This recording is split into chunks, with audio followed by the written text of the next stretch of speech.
Assalomu alaykum. Akalar, yaxshimisizlar? Mana ish jarayoni davom etyapti mana.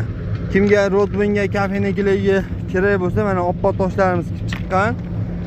Agar qora qog'ozga, izolga kerak bo'ladigan bo'lsa, mana bu tomonda bu toshlarimiz ham bor. Hozir asosan Rodbin kafenikilarga ishlayapmiz. Xudo xolasa sifatlari oppo. Akalar, mana bu yoqdan ish jarayonlari, bu tomondan toshlarimiz chiqib keladi.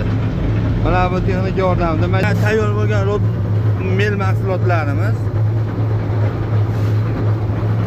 Mana tushish jarayoni. Akalar, mana o'sha melimizdan chiqqan Rodbin mahsulotlari. Kimga Rodbin kerak bo'lsa ham o'zimizda bor. Mana bu kafeniklarimiz. Mana 100% o'zimizning meldan chiqqan. Kachasivalari oppo. Kimga shunaqa xizmatlar kerak bo'lsa, pastdagi nomerga telefon qilaverasizlar. Birorta ustalarni ham taklif qilamiz mana.